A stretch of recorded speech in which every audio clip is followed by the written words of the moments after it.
মুজাহিদ আহলুস সুন্নাহ যত মাহফিল আমি করি সমস্ত মাহফিলে আপনাদের এই সন্তান আমার মাহফিলে প্রধান অতিথি থাকে। তো এখানে হুজুরের নামটা সবার আগে দেওয়া দরকার ছিল, এখন আর অতিথি হইল। তারপরও এটা সারা বাংলাদেশের মানে ফেসবুকেও তোমার পোস্টারটা যায়। এটা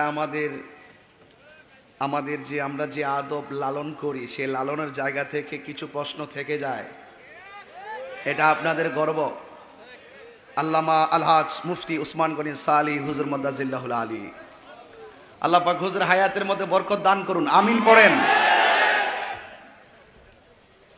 আজকের মাহফিলে আমার ডানে বামে অনেক উলামায়ে কেরাম বসে আছেন।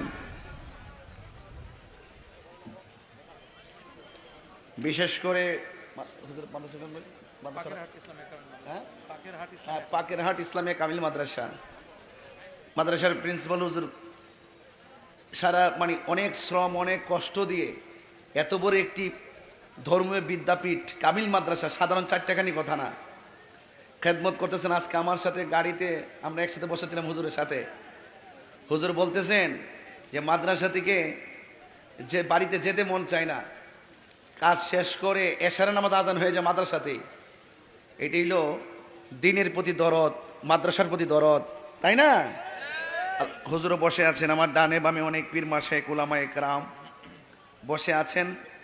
সবার প্রতি আমি শ্রদ্ধা নিবেদন করছি যে আল্লাহ রাব্বুল আলামিন এই বৈরী আবহাওয়ার মাঝেও এই মাহফিলটা যখন আমাকে দাওয়াত করা হয়েছিল, যখন এই মাহফিলটার প্রচার প্রসারের কেবলমাত্র শুরু করার কথা ছিল, ঠিক ওই মুহূর্তে শিলাবৃষ্টি, মানে খুব ভয়ঙ্করভাবে আপনাদের এলাকায় শিলাবৃষ্টি হয়েছিল, অনেক ক্ষতিগ্রস্ত আপনারা হয়েছেন।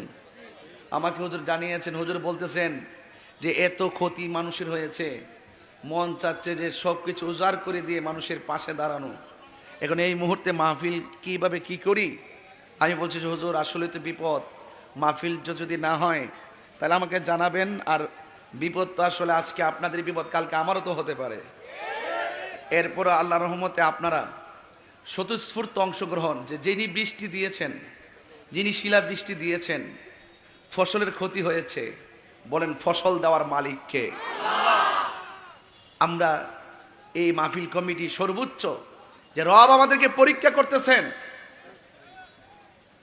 আমাদেরকে পরীক্ষা করছেন, সেই রবের যে সুমহান কার্যক্রম, মানুষকে দিনের মেসেজ